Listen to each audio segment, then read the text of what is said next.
नमस्कार दोस्तों, OCN network में आपका स्वागत है। कोरोना काल में दिल्ली में क्या हुआ था, आप में से बहुत सारे लोगों को याद होगा। तब इनके स्वास्थ्य मंत्री, इनके मुख्यमंत्री, इनके डिप्टी चीफ मिनिस्टर यानी दिल्ली सरकार के अरविंद केजरीवाल, मनीष सिसोदिया से लेकर के सब छाती पीटते थे। दिन में 2 या 3 बार प्रेस कॉन्फ्रेंस करते थे। केंद्र सरकार पर आरोप चस्पा करते थे कि हमारे यहाँ ऑक्सीजन की कमी है, हमारे फला अस्पताल में इतनी ऑक्सीजन रह गई है, केवल 7 घंटे की रह गई है, किसी में 2 दिन की रह गई है, किसी में 1 दिन की रह गई है। हाई कोर्ट चले गए थे, सुप्रीम कोर्ट तक चले गए थे। बाद में पता चला कि इन लोगों ने समय रहते ना तो अस्पतालों में आईसीयू बेड की व्यवस्थाएं की, मतलब जितनी जरूरत थी उसके हिसाब से। हालांकि जो कोविड का सेकंड फेज था वो बहुत भयानक था और किसी ने भी ये ऐसी अनहोनी की आशंका नहीं व्यक्त की थी कि इतनी बड़ी संख्या में लोग इसके लपेटे में आ जाएंगे और इतनी जानें चली जाएंगी। दिल्ली देश की राजधानी है, लेकिन अरविंद केजरीवाल और उनके संगी साथियों को मोहल्ला क्लिनिकों में ज्यादा भरोसा था और किस तरीके से देश की राजधानी को किसी आपातकाल के लिए तैयार रखना है, करना है, शायद ये इनकी प्रायोरिटी में था ही नहीं। जब इन्होंने देखा कि चीजें काबू में नहीं आ रही हैं, सारी व्यवस्थाएं फेल हैं और यहां तक के अन्य राज्यों के पास तो फिर भी ऑक्सीजन लाने के लिए जो स्पेशल टैंकर होते हैं वो थे, लेकिन दिल्ली सरकार के पास तो वो भी नहीं थे। जब इन्होंने चिल्लाना शुरू किया तो केंद्र सरकार ने, और चूंकि हाई कोर्ट और सुप्रीम कोर्ट भी तब केजरीवाल की ही सुन रहे थे और केंद्र सरकार क्या कह रही है, स्वास्थ्य मंत्री क्या कह रहे हैं वो नहीं सुन रहे थे, या गृह मंत्री अमित शाह उस समय चूंकि सारा कोऑर्डिनेट कर रहे थे, तो वो भी केंद्र सरकार को ही दिशा निर्देश दिए जा रहे थे। और जब ऑक्सीजन गैस दिल्ली को आपूर्ति करनी शुरू की गई तो पता लगा कि ऑक्सीजन के भंडारण के लिए भी इनके पास पर्याप्त व्यवस्थाएं नहीं हैं। उस समय क्या क्या हुआ था ये बाद में पता चला। 2 काम हुए थे। एक तो अरविंद केजरीवाल सरकार नई आबकारी नीति को तैयार कर रही थी। जी हां, उसी समय जब दिल्ली में लोग मर रहे थे, जिनको आईसीयू बेड नहीं मिल रही थी, और खुद केजरीवाल और मनीष सिसोदिया के हिसाब से ही अगर हम सोचें तो ऑक्सीजन भी उपलब्ध नहीं हो पा रही थी, हर तरफ हाहाकार मचा हुआ था। उस समय ये नई आबकारी नीति तैयार कर रहे थे। और दूसरा काम पता है क्या हो रहा था? मुख्यमंत्री अरविंद केजरीवाल के लिए एक भव्य शीश महल बनाने की तैयारियां जोरों पर थी, बल्कि उसका निर्माण का काम चल रहा था। इनके पुराने सरकारी आवास को तोड़ करके उसकी जगह शीश महल का निर्माण किया जा रहा था। आप अंदाजा लगा सकते हैं कि कितनी असंवेदनशीलता है इनके भीतर, और ये प्रकट में कुछ करते हैं और पर्दे के पीछे कुछ और ही खेल करते रहते हैं। ये खुलासे तो बहुत बाद में हुए कि ये जो उस समय ऑक्सीजन का क्राइसिस दिखा रहे थे, एक्चुअल में उतना बड़ा क्राइसिस था नहीं, और इन्होंने हल्ला मचा करके खुद को विक्टिम और केंद्र सरकार को कटघरे में खड़ा करके उनकी, यानी मोदी सरकार की छवि बर्बाद करने और खराब करने की कोशिश की थी, और एक, मैं तो कहूंगा कि साजिश रची गई थी। इस समय जो हम सीन देख रहे हैं दिल्ली का, हर बरसात में ये सिचुएशन होती है कि ऊपर से हिमाचल प्रदेश से, पंजाब की तरफ से भी जो पहाड़ का पूरा इलाका है, वहाँ से यमुना में बाढ़ आती है। बाढ़ आती है मतलब जो ऊपर से एकदम फ्लड का पानी आता है, बारिश का पानी आता है, अचानक जो बारिशें होती हैं, तो हथनी कुंड बैराज जो हरियाणा बॉर्डर पर है, बिल्कुल यमुना नगर में, वहाँ पर जो पानी की क्षमता है वो है 1 लाख क्यूसेक। और जब उससे अधिक पानी इकट्ठा होता है तो वहां से गेट के द्वारा हमेशा ही खोला जाता है, कोई इस बार नया नहीं है। लेकिन उसके लिए खास तौर से अगर हम दिल्ली में बात करें तो दिल्ली में यमुना साफ सुथरी रहे, इसके जितने भी बराज हैं, गेट हैं, ये सारे साफ सुथरे रहें ताकि पानी बह करके निकलता चला जाए आगे को। इसकी जिम्मेदारी किसकी है? अरविंद केजरीवाल सरकार की। हम और आप बहुत समय से ये बात सुनते चले आ रहे हैं अरविंद केजरीवाल की जबान से कि हम 2015 तक, हम 2018 तक, हम 2019 तक, हम 2021 तक पूरी यमुना को साफ कर देंगे, इतने सुंदर घाट बना देंगे कि आप अपने परिवार के साथ जाकर के वहाँ छुट्टियों में कुछ समय बिता सकेंगे और यमुना में डुबकी भी लगा सकेंगे। यानी इतना साफ सुथरा पानी यमुना में हम कर देंगे और मैं खुद वहां जाकर के डुबकी लगाऊंगा। इस तरह के भाषण आप वीडियो तलाश करेंगे, आपको अभी भी सोशल मीडिया मंचों पर मिल जाएंगे। इस तरह की बातें इन्होंने की। लेकिन जब इनको पता था कि बाढ़ हर साल आती है, हर बारिश, हर बरसात में ये होता है, तब इन्होंने पहले से व्यवस्थाएं क्यों नहीं करके रखी और यमुना को, बैराज को, जितने भी गेट हैं वो सब क्यों नहीं साफ करके रखे? जो आईटीओ के पास जितने भी बैराज हैं, जितने भी गेट हैं, वो जाम क्यों मिले, ये इसका जवाब कौन देगा? यमुना की साफ सफाई की जिम्मेदारी अगर और अरविंद केजरीवाल सरकार की है और वहां गेट अगर बंद थे, जाम थे, जिसके लिए एनडीआरएफ, सेना को और दूसरे दस्तों को बुलाना पड़ा और उन्होंने खोले, और बंद होने की वजह से जो सिचुएशन क्रिएट हुई कि आईटीओ तक पानी चला गया, विकास भवन उधर लाल किला के पास चला गया, दरियागंज चला गया, दूसरी जगहों पर चला गया, ये नौबत क्यों आई? इसकी जवाबदेही और जिम्मेदारी किसकी है? लेकिन चूंकि अपनी कमी है, इन्होंने, इनकी सरकार ने, इनके सिस्टम ने कुछ नहीं करके दिया, तो इसलिए अब इन्होंने केंद्र सरकार के ऊपर और हरियाणा की भारतीय जनता पार्टी सरकार के ऊपर ठीकरा फोड़ना शुरू कर दिया।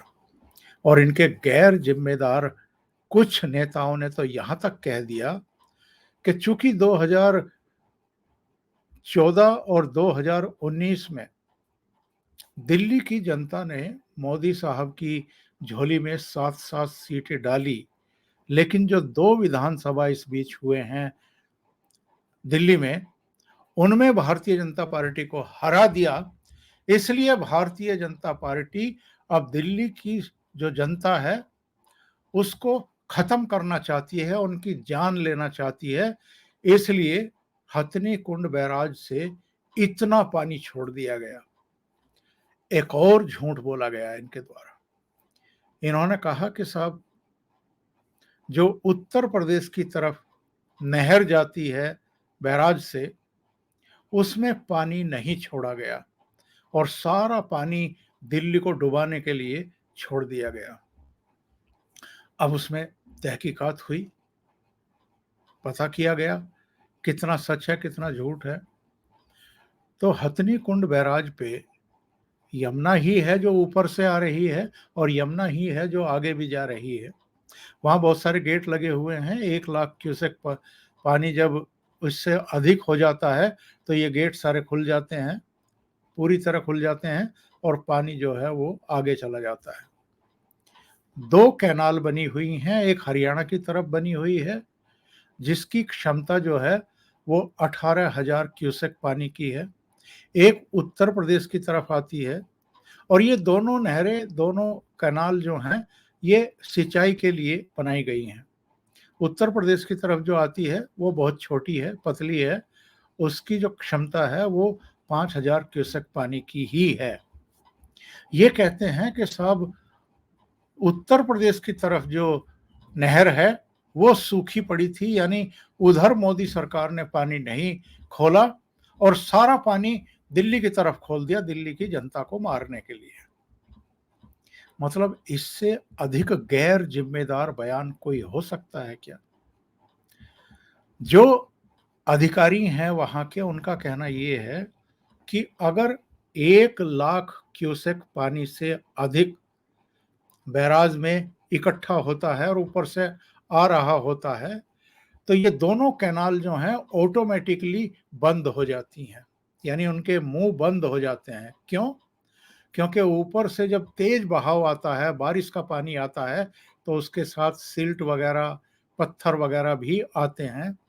और ये जो सिंचाई के लिए नहरें बनाई गई हैं, एक हरियाणा के लिए और एक उत्तर प्रदेश के लिए, इन दोनों में वो सिल्ट और वो पत्थर, गाद जो है वो जा सकती है तेज बहाव में और ये बर्बाद हो सकती हैं, दोनों नहरें खत्म हो सकती हैं और उसके बाद तटबंध तोड़ करके जो खेती की जमीन है उसको वो बर्बाद कर सकता है पानी। इसलिए वो बंद थी, लेकिन इन्होंने उसका भी वितंडा खड़ा कर दिया, बवाल खड़ा कर दिया और मोदी सरकार पर गंभीर किस्म के आरोप लगाने शुरू कर दिए।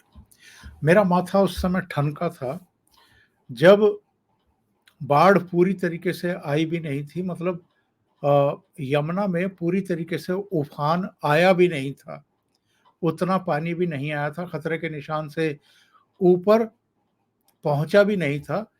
तब ये इनकी जो मंत्री नई नई बनी हैं, आतिशी मार लेना और सौरभ भारद्वाज और कुछ दूसरे इनके नेता, ये नाव में बैठ कर के फोटो और वीडियो खिंचवा रहे थे, बनवा रहे थे और उनको सोशल मीडिया मंचों पर जारी कर रहे थे।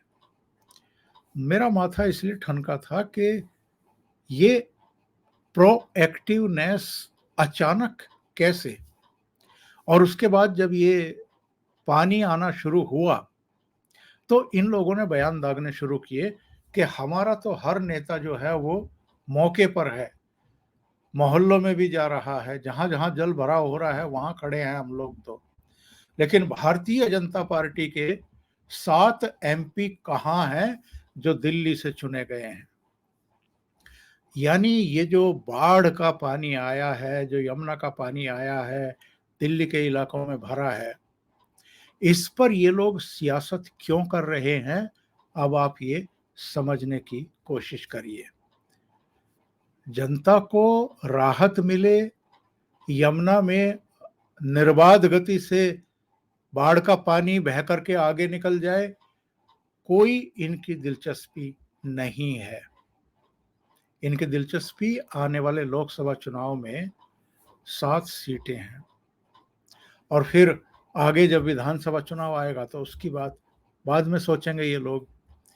लेकिन जिस तरीके से ये लोग सियासत कर रहे हैं, अब वो अध्यादेश लाए जाने के बाद जो पूरा प्रकरण हुआ है उसको मैं रिपीट नहीं करना चाहता, लेकिन इन्होंने किस तरीके से अभी भी पेशबंदी जारी रखी हुई है, एक मैं आपको ऑडियो सुनवाता हूं। लेफ्टिनेंट गवर्नर वीके सक्सेना इधर विकास मीनार के आसपास चूंकि पानी भर गया था तो वहां का जायजा लेने के लिए पहुंचे थे। चीफ मिनिस्टर भी पहुंच गए, अरविंद केजरीवाल, इनके विभाग के मंत्री सौरभ भारद्वाज भी पहुंच गए, आतिशी भी पहुंच गई और वहां कुछ और भी पब्लिक खड़ी हुई थी, कुछ अफसर भी होंगे ही जब लेफ्टिनेंट गवर्नर और चीफ मिनिस्टर वहां पहुंचे हुए हैं, दो दो दो कैबिनेट मंत्री पहुंचे हुए हैं वहां पर। चूंकि सेंट्रल गवर्नमेंट भी इसमें पूरी तरीके से इन्वॉल्व हो चुकी है, प्रधानमंत्री फ्रांस की और यूएई की यात्रा पर हैं, लेकिन वो लगातार दिल्ली की भी और जो बाढ़ से प्रभावित दूसरे राज्य हैं उनकी रिपोर्ट ले रहे हैं, निर्देश भी दे रहे हैं। और गृह मंत्री अमित शाह ने अपने जो पॉलिटिकल दौरे थे वो बंद करके दिल्ली में बैठ करके कोऑर्डिनेशन कर रहे हैं। वो एनडीआरएफ की टीम है, सेना है। जो अरविंद केजरीवाल सरकार के जब हाथ पैर फूल गए, क्योंकि पहले तो ये ड्रामेबाजी कर रहे थे, उसके बाद इन्होंने देखा कि ये तो लाल किले तक उफन गई है आपका यमुना, और दूसरे इलाकों में भी भर गई है, और मीडिया ऊपर से जो दिल्ली का है वो तो तांडव ही काट देता है। तो इन्होंने तुरंत ये कहा कि साहब सेना को बुलाइए और सेना को मदद के लिए भेजिए। तो वो भी हो गया, सेना की जो रेजिमेंट है वो भी पहुंच गई। अब इन्होंने क्या काम किया है, पहले इन्होंने कोसना शुरू किया भारतीय जनता पार्टी की हरियाणा सरकार को। अब हरियाणा के मुख्यमंत्री का जो बयान आया है वो मैं आपको दिखा देता हूं। उन्होंने क्या कहा है जरा आप भी देख लीजिए। उन्होंने कहा है कि अभी जो बाढ़ आई है वो प्राकृतिक आपदा है, इस पर राजनीति नहीं करनी चाहिए। पहाड़ी राज्यों में जो बारिश हुई है, अचानक उसका प्रभाव हमारी नदियों में बढ़ा है। यमुना में 1 लाख क्यूसेक पानी था, जो अगले दिन अचानक 3,70,000 क्यूसेक हो गया। जहां तक पानी छोड़ने का प्रश्न है, हमने अरविंद केजरीवाल को बताया है कि बैराज में एक सीमित मात्रा में पानी को नियंत्रित कर सकते हैं। बैराज की क्षमता 1 लाख क्यूसेक पानी की है, उससे अधिक जो भी पानी होगा उसे रोकना मुश्किल है। ये हरियाणा के मुख्यमंत्री का बयान। लेकिन इनका बयान क्या था साहब? इनका बयान, इनके कुछ साथियों का बयान मैं दिखाता हूं, लेकिन उससे पहले मैं अरविंद केजरीवाल का बयान दिखाता हूं, जो आईटीओ पे, बैराज पे जो 32 में से 5 गेट बंद थे, उनके बारे में इन्होंने क्या बयान दिया। इन्होंने कहा कि आईटीओ बैराज पर 32 में से 5 गेट बंद हैं, इन्हें हरियाणा सरकार संभालती है। इनके बंद होने से पानी की निकासी आगे की तरफ बाधित हो रही है। नेवी और आर्मी के साथ मिलकर हम इन्हें खोलने की कोशिश कर रहे हैं। मतलब नेवी और आर्मी के साथ मिलकर हम इन्हें खोलने की कोशिश कर रहे हैं। शाम को मैं खुद मौके पर गया और टीम से बात की। इन गेट के खुलने से पानी का बहाव दिल्ली से आगे की तरफ बढ़ पाएगा। तो अमित मालवीय, जो भारतीय जनता पार्टी के मीडिया सेल को देखते हैं, उनका बयान आ गया कि सारा काम आर्मी इंजीनियर रेजिमेंट और उनके गोताखोरों ने ही किया है। आपने सिर्फ ट्वीट करके श्रेय बटोरने का काम किया है। और एक ये शिवम त्यागी हैं, इन्होंने लिखा है कि आईटीओ बैराज पर 32 में से 5 गेट बंद हैं, हम उनको नेवी और आर्मी की मदद से खोलने की कोशिश कर रहे हैं, अरविंद केजरीवाल। अब इनसे कोई पूछे, जब पूरी दिल्ली डुबो दी तब आज इनको जाकर पता चला कि 5 गेट बंद हैं। और महाशय 9 साल से मुख्यमंत्री हैं, अगर समय रहते ट्विटर ना खेलते तो दिल्ली आज तालाब ना बनती। लेकिन इसकी गलती उसकी गलती करते करते दिल्ली को डुबो दिया। भगवान ऐसा मुख्यमंत्री किसी राज्य को ना दे। और कैमरों के सामने जिस तरह से सौरभ भारद्वाज ने ब्लेम गेम खेलने की कोशिश की, जो एलजी थे वो प्रेस को ब्रीफ कर रहे थे कि हमने क्या क्या अब तक स्टेप उठाए हैं। उनको बीच में टोकते हुए सौरभ भारद्वाज ने कहा कि सर, कल रात को ही मैंने 11 बजे अधिकारियों के का जो ग्रुप बना हुआ है व्हाट्सएप पर, उस पर जो कमिश्नर हैं उनसे कहा था कि आप एनडीआरएफ की टीम को भेज दीजिए। रात में ही एनडीआरएफ की टीम आ जाती तो ये हालात पैदा ना होते। यानी ब्लेम गेम। अपनी जिम्मेदारी समय से पूरी नहीं करेंगे और अधिकारियों और एलजी के सिर पर ठीकरा फोड़ने की कोशिश करेंगे। तो इनको एलजी ने क्या जवाब दिया और मुंह तोड़ जवाब दिया, वो जरा मैं आपको सुनवा रहा हूं। यहाँ आर्मी की टीम, एनडीआरएफ की टीम और irrigation and flood department, Delhi जल बोर्ड, सारे लोग लगे हुए हैं। सर एक निवेदन है छोटा सा। सर रात को भी मैंने कई ऑफिसर से स्पेसिफिकली रिक्वेस्ट की कि एनडीआरएफ को बुलाइए, बट सर वो माने नहीं रात। अब आई है एनडीआरएफ, थैंक यू है, मगर सर रात को आ जाती तो बेहतर हो जाता सर। अश्वनी जी को मैंने कहा, सीएस साहब भी थे उसमें सर, थोड़ी सी मदद हो जाती। एनडीआरएफ की बजाय IFC and army would be more effective. किसी को बुलाना चाहिए, आईएफसी थी पूरी रात, कोई आईएएस अधिकारी नहीं था रात को यहाँ पे। ठीक भाई, अब तो आ गए। ये हालत है और एलजी ने इनको वहीं सुना दी। उन्होंने कहा ये ब्लेम गेम का समय है ही नहीं, आपको हमें सबको मिलकर के दिल्ली को, इस पूरे इलाके को डूबने से बचाना है। कहने को तो मैं भी बहुत कुछ कह सकता हूं आपको, लेकिन इस स्तर पर ना ही उतरे तो बेहतर है। और अमित मालवीय ने तो इनकी और भी पोल पट्टी खोली है। उन्होंने लिखा है कि आप पाखंडियों की पार्टी है, ये झूठ बोलने और लोगों को गुमराह करने के अलावा कुछ नहीं करते। हथनी कुंड बैराज पर पानी रोकने की कोई व्यवस्था नहीं है। जैसे ही 1 लाख क्यूसेक से अधिक पानी जमा होता है वो मैदान की तरफ बहने लगता है। वहां से कुछ पानी उत्तर प्रदेश और हरियाणा की तरफ भेजा जाता है, लेकिन वो जलमार्ग सिंचाई के लिए है, बाढ़ रोकने के लिए नहीं। अगर जरूरत से ज्यादा पानी छोड़ा जाए तो तबाही मचा सकता है, किसान बर्बाद हो जाएंगे और उनकी फसल उजड़ जाएगी। लेकिन केजरीवाल चाहते हैं कि उनकी नाकामी का अंजाम किसानों को भुगतना पड़े। अपना काम करना नहीं है, सिर्फ दूसरों को दोष देना है। ये कैसी घटिया राजनीति है। एक बात मैं अंत में और बताता हूं, ये जो हथनी कुंड बैराज से यमुना में पानी छोड़ा जाता है, जब भी बारिश का पानी 1 लाख क्यूसेक से ऊपर चला जाता है, हरियाणा के भी 9 जिले हैं जो पानी में डूबते हैं। हरियाणा के मंत्रियों को, मुख्यमंत्री को कभी इस तरीके से छाती पीट करके किसी और के या इंद्रदेव को ही दोषी ठहराते हुए देखा है क्या? ये जो प्राकृतिक आपदा आती है, ये जो अचानक बादल फट जाते हैं, ये जो विपत्ति आती है, क्या इसके लिए आप बादलों को जिम्मेदार ठहराएंगे? तो जिस तरह की और जिस स्तर की राजनीति अरविंद केजरीवाल कर रहे हैं, वो किसी और को बदनाम नहीं कर रहे हैं, वो खुद ही बदनाम हो रहे हैं और उनकी असलियत खुल रही है, वो खुद को ही एक्सपोज कर रहे हैं। अभी के लिए इतना ही। बहुत बहुत धन्यवाद। अगर आपको ये चैनल और इसके कंटेंट पसंद आ रहे हैं तो लाइक करें, कमेंट करें, वीडियो को शेयर भी करें। अभी तक अगर आपने ये चैनल सब्सक्राइब नहीं किया है तो सब्सक्राइब कर लें और साथ में लगे बेल आइकॉन को दबा दें ताकि आगे आने वाले वीडियो और उनके नोटिफिकेशन आप तक पहुंचते रहें। बहुत बहुत धन्यवाद। नमस्कार।